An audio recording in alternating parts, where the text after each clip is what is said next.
Bonjour! Au menu, comment je fais pour trouver des idées pour mes prochaines lectures et comment je fais mon suivi de lecture. YouTube! J'ai YouTube Premium, donc j'ai la fonctionnalité d'enregistrer les vidéos et pouvoir les écouter sans le réseau, donc je peux aller marcher en les écoutant en balado. Avant de m'abonner à une chaîne, je vais regarder si elle a un avis d'un livre que j'ai déjà lu pour voir si on a des affinités. Ensuite, je vais repérer des vidéos de ses favoris, sinon je vais prendre quelques vidéos au hasard et peut-être je vais avoir l'air d'une psychopathe, mais je vais prendre des notes, juste pour essayer de me souvenir. Est-ce que cette personne-là, elle aimait les rythmes lents ou rapides? Quel genre de livre qu'elle aime? Des notes un petit peu sur la personnalité. À la fin, je vais me faire une idée, est-ce que ça vaut la peine ou pas que je m'abonne? Parce que je peux pas m'abonner à trop de chaînes. Souvent, les vidéos, c'est une demi-heure, 1 heure. J'aurais pas le temps de tout écouter. Donc, il faut que je focalise mon attention sur les meilleurs. Pour faire court, je vais seulement vous présenter 4 de mes chaînes québécoises favorites. Filles de papier, c'est comme si tu avais invité 2 filles passionnées de lecture à venir papoter dans ton salon. Elle fait pas juste donner des suggestions de lecture, elle va discuter de tout ce qui entoure les livres. Et en plus, il y a une touche d'humour. Elles vont nous partager leurs anecdotes et leurs petites manies. On ressent qu'elles sont vraiment des amies dans la vraie vie. Le mot authentique est cliché, mais ici, je dois dire, elles sont authentiques. La chaîne Sous le ciel a des concepts originaux. Par exemple, il y a une vidéo où est-ce qu'elle lit les premiers chapitres de plusieurs romans et elle essaie de déterminer ça va être quoi la note qu'elle va leur donner. Et à la fin, elle va comparer sa prédiction avec la réalité. Elle a une belle personnalité et le ton de sa voix est dynamique. Par contre, j'ai noté qu'elle n'était pas fan d'Harry Potter. Mais elle lit quand même la fantaisie, dont Divine Rivalité. Sur la chaîne de Sab et ses livres, on retrouve plus des classiques et des romans historiques. Pas des fictions historiques du genre de Bridgerton, ça n'a pas l'air du tout son genre. J'ai un goût très spécifique et c'est le 19e siècle au Québec. Mais entendre parler de ces autres lectures, c'est vraiment intéressant parce qu'elle apporte des bons points et c'est instructif. Elle parle aussi de d'autres genres qui sont totalement à l'opposé, comme il y en a un, c'est un clown dans un champ de maïs, je crois. Elle a aussi un sens de l'humour. Quand je vais marcher, je l'écoute en balado, j'ai pas le visuel, là, des fois, j'entends des choses, là, je me dis, mais qu'est-ce qui se passe? Là, je suis obligée, quand je reviens à la maison, de réécouter certains passages pour voir son montage. Elle est très drôle. Je ne peux pas ne pas mentionner la chaîne Maps. C'est elle qui a organisé le gala du livre québécois. Elle a aussi le balado « Qu'est-ce que tu lis ?» où est-ce qu'elle invite 3-4 personnes avec des goûts littéraires variés à discuter de qu'est-ce qu'ils lisent. Elle a aussi des vidéos sur ses propres lectures et j'ai de la difficulté à la saisir parce que tantôt elle va lire des contemporains sérieux et engagés qui sont pas vraiment mon genre. Et à travers ça, il va y avoir de la science-fiction qui m'intéresse. D'ailleurs, j'ai beaucoup cette année de ces suggestions lecture dans ma pile à lire. Et si on regarde dans ces vieilles vidéos, il y a plusieurs livres de la collection des contes interdits qui fait vraiment contraste avec les contemporains sérieux. Dans une de ces vidéos, j'ai retenu qu'elle allait lire plus de science-fiction, donc je suis contente. Je vais mettre le nom des chaînes dans la description. Mais je pense pas que je vais ajouter de lien parce que la dernière fois que j'ai fait ça, je voulais donner le crédit à la chaîne Sab et les livres pour m'en fait découvrir un auteur. Sauf que je suis allée mettre l'arrobase, donc le A commercial. Ça y a envoyé une notification. Là, j'avais honte parce que là, je me disais, elle va penser que j'ai envoyé une notification pour qu'elle soit obligée de venir voir mon vidéo, mais c'était pas ça du tout. Je veux pas forcer les gens à venir voir mes vidéos, je voulais juste donner le crédit. Instagram. Une de mes résolutions 2025, c'est de quitter Instagram. Je ne sais pas si je vais le faire. C'est parce que, contrairement à YouTube, je peux pas faire d'autres choses en même temps et ça s'ajoute à mon temps d'écran. Un des contes que j'adore est Au chapitre d'Anaïs. Elle lit le même genre littéraire que moi, donc la SFFF. Science-fiction, fantasy, fantastique. Ses avis sont efficaces. Donc, par exemple, ici, on a une photo du livre avec une présentation assez professionnelle. Ensuite, on a son appréciation. J'aime qu'elle ne mette pas des étoiles, mais des choses qui nous parlent, comme chouette ou excellente lecture. Parce que je trouve que le système d'étoiles, c'est différent pour chaque personne. Donc, un 3 pour moi, c'est correct, mais pour une autre personne, ça peut être que c'est mauvais. Personnellement, il faut que quelque chose m'ait vraiment dérangé pour que je descende en bas de 3 étoiles parce que je trouve ça insultant pour l'auteur de mettre une étoile. Tandis que dire que ce n'est pas pour moi, c'est pas vraiment insultant puisque ça signifie qu'il y a un public, mais que j'en fais pas partie. Je trouve ça très sympathique, ces petits émoticônes. Ça l'aide à la compréhension de l'émotion qu'elle a ressentie. Ensuite, on a les points forts et les points faibles, tout ça en liste à puce. Moi, ce que j'adore des listes à puce, c'est qu'on voit l'essentiel, c'est efficace. Ce qui est bien, c'est que j'ai trouvé des comptes de gens qui lisent de la fantaisie. Par contre, on dirait que les gens qui lisent la fantaisie, ils ont beaucoup de titres en anglais qui n'ont même pas encore été traduits. Et moi, si je lis en français, c'est pour enrichir mon vocabulaire. Je ne suis pas vraiment intéressée à lire en anglais. Il y a aussi des services presse. Mais les parutions récentes, à moins que ce soit du québécois, c'est presque certain que ça ne sera pas à ma bibliothèque. Donc, c'est un petit peu agace de voir les livres que je fais comme « Ah, ça a l'air bon! » mais il ne sera pas disponible à ma bibliothèque. Si je veux atteindre mon objectif de prendre ma retraite avant 50 ans, je ne peux pas me permettre d'acheter un paquet de livres. À chaque 2 semaines, je vais aller voir les nouveautés sur la plateforme de prêt numérique. Puisque c'est juste sur 2 semaines et qu'il n'y a pas beaucoup de nouveautés, je vais me contenter de regarder le carrousel ici. Et si ça fait plus longtemps que je suis venue sur le site, je vais parcourir le catalogue et rétrécir mes résultats de recherche en sélectionnant les 3 derniers mois. Là, j'ai remarqué quelque chose, il faut faire attention. Pour les 3 derniers mois, il est marqué qu'il y a 62 résultats, tandis que ici, on voit que il y a 12 adultes et 1 jeunesse. Donc ici, ça fait 13, ça ne fait pas 62. Donc, soit qu'il y a la métadonnée du public quand c'est autant pour jeunesse qu'adulte, qu'il n'y a rien, ou soit que les métadonnées ne sont pas toujours renseignées. Je vais rétrécir mes résultats de recherche en sélectionnant fiction, ce qui me donne 15 résultats à regarder. Babelio! Habituellement, ce que je fais, c'est que je vais voir un livre que j'ai apprécié, admettons Divine Rivalité, et je vais dans la section « Que lire après Divine Rivalité ». Là, je fais « Voir plus » pour avoir plus de résultats.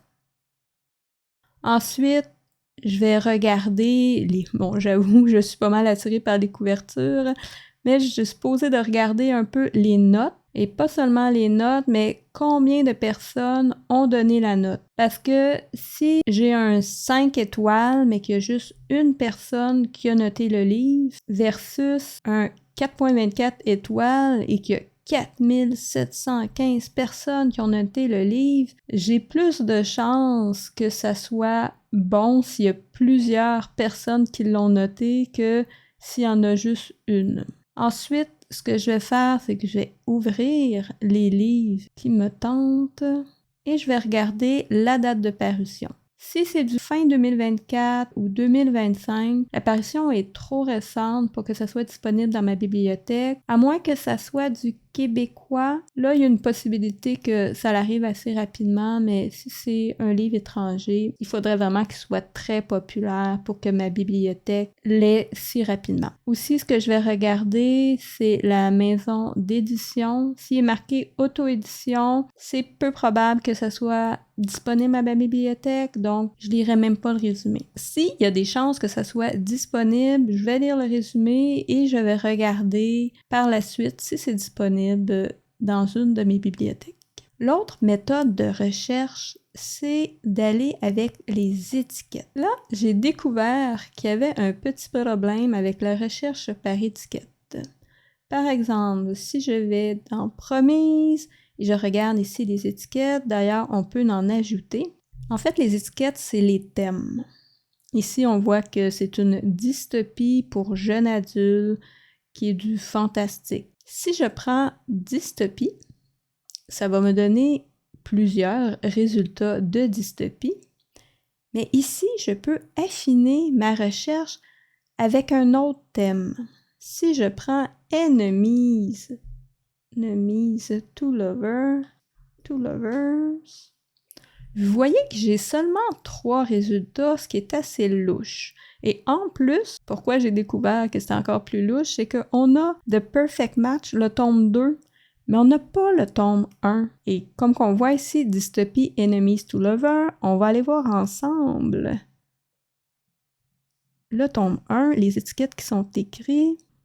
Et on voit que c'est une dystopie Enemies to Lovers, mais ce n'est pas sorti dans nos résultats. Donc, j'ai l'impression que on peut faire une recherche avec un terme d'étiquette, mais dès qu'on commence à en ajouter, les résultats deviennent de moins en moins bons. Je vous présente mon fichier de suivi de lecture. Comment ça fonctionne? C'est que dès que j'ai la suggestion de lecture, je vais l'ajouter à un des onglets qui correspond où est-ce que je peux le trouver dans mes bibliothèques. Donc, j'ai la liste de numérique, la liste d'audio et la liste papier. S'il n'est pas disponible dans mes bibliothèques et que je veux absolument le conserver en mémoire, je vais l'ajouter à l'onglet Suggestions. J'ai un gros ménage à faire là-dedans. C'est dans ces onglets que je vais aller piger pour faire ma pile à lire. Donc, on va aller dans ma pile à lire. Il y a 3 sections. Il y a à lire pour la culture. C'est là que je vais trouver les livres de classiques, non-fiction, des romans historiques. Il y a à lire avec un lien avec mon écriture. Là, en ce moment, j'essaie d'écrire une utopie-dystopie. Donc, j'ai ajouté plusieurs dystopies. Je ne sais pas si ça va être même trop. C'est important de lire dans le genre dans lequel on écrit pour pouvoir détecter ce qu'on aime, ce qu'on n'aime pas, ce que les gens s'attendent à avoir dans ce genre-là, ou les clichés et ce qui a été surfait. La dystopie est quand même assez large. Hunger Games, c'est pas la même affaire que La ferme des animaux. Donc, je vais pouvoir explorer les différentes facettes de ce genre. La dernière section, c'est à lire pour le plaisir. Ça veut dire qu'il n'y a pas d'autre raison pour les lire. Ça ne veut pas dire que les sections précédentes, j'aurais pas de plaisir à les lire, c'est juste que j'ai une raison en plus du plaisir. L'information que je récolte est le titre, l'auteur, le pays. Si j'indique le pays, c'est parce que j'essaie quand même de lire un peu plus québécois et je veux les repérer à quel point j'en ai sélectionné. Ensuite, j'ai une colonne pour indiquer l'envie sur 5, donc à quel point j'ai envie de le lire.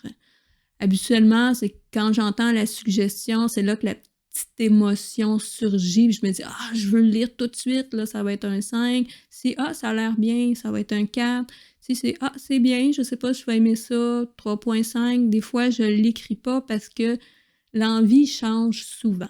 J'ai les dates de début et fin de mes lectures. J'inscris le nombre de jours estimé. Je lis seulement 1 heure par jour parce que je veux me garder du temps pour mon écriture et je sais que en 1 heure, je lis en moyenne 30 pages. Oui, je sais, je suis très lente, mais c'est ça, malheureusement. Donc, pour estimer le nombre de jours, je vais prendre le nombre de pages divisé par 30 pages et ça va me donner mon nombre de jours, je l'arrondis naturellement.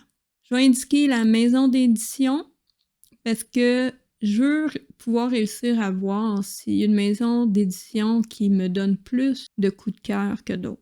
J'inscris le genre, le thème, les thèmes plutôt, juste pour me donner un petit aperçu quand je reviens à mon fichier, savoir qu'est-ce que je veux lire.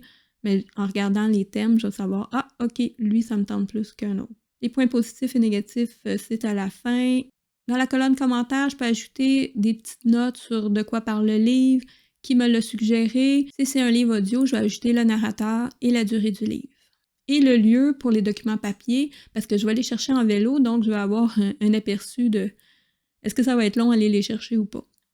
J'ai un petit code de couleur, donc ce qui est en vert, c'est les éléments plus positifs. Donc, j'ai mis en vert les Québécois pour pouvoir bien les repérer. Ensuite, si le livre n'a pas beaucoup de pages, qui va être rapide à lire, ça m'encourage un peu, donc je le mets en vert. Tandis que les livres de 600 pages et plus, il faut vraiment que je sois dans l'état d'esprit que je vais me consacrer au moins 20 jours à un livre. Donc, je les mets en rouge juste pour y penser. J'ai mis en orange les livres jeunesse parce qu'en 2024, il y en avait beaucoup qui n'étaient pas faits pour moi. Donc, encore là, il faudrait que je sois dans l'état d'esprit de lire un jeunesse avant de me lancer. J'ai mis en rouge une des suggestions de MAPS, sélection artificielle, parce qu'il n'est pas encore disponible à ma bibliothèque. Mais puisque c'est un Québécois, j'imagine que ça va l'être dans les prochains mois. En tout, ça me fait un total de 25 livres parce que je veux me laisser de la place pour d'autres suggestions durant l'année. Je ne vais pas avoir de problème à retirer un livre de ma pile à lire. Par exemple, j'ai mis le tome 1 et 2 de Princesse Promise. Mais si j'ai pas aimé le 1, je vais supprimer le 2. J'ai aussi mis beaucoup de dystopies. Donc, si à un moment donné, je suis trop écœurée, je vais juste les remettre dans leur liste d'origine et ça va me donner de la place pour d'autres suggestions. Ce que je ne serais pas capable de faire, ça serait de dépasser le nombre de jours estimé de lecture que je m'étais fixé. Là, je me sentirais comme une moins que rien. Alors, pour 25 livres, j'ai estimé 276 jours de lecture. Dès que je commence à lire un livre, je le coupe de ma pile à lire et il s'en va dans l'onglet « Lecture ». La colonne sur à quel point j'ai envie de le lire se change pour la note que je vais lui donner. Le nombre de jours de lecture va s'écrire automatiquement dès que je vais mettre la date de fin. Je vais aussi pouvoir voir si j'ai battu mon 30 pages par jour. Plus bas, j'ai les statistiques qui s'affichent au fur et à mesure sur le nombre de livres, de jours et de pages. Ce qui est important pour moi, c'est pas le nombre de livres, mais le nombre de pages. Parce que si je lis 3 livres de 200 pages ou un livre de 600 pages, je vais pas être meilleure parce que j'ai lu 3 livres, parce qu'on s'entend, ça va avoir pris le même temps pour lire les deux. Je sais, le nombre de pages n'est pas exact non plus, puisque des fois, c'est écrit plus gros dans un livre où il y a plus de dialogue. Mais là, je ne vais pas commencer à compter le nombre de mots, ou même le nombre de caractères. Dites-moi dans les commentaires si vous avez d'autres façons de récolter des suggestions de lecture. Sur ce, je vous souhaite de bonnes lectures.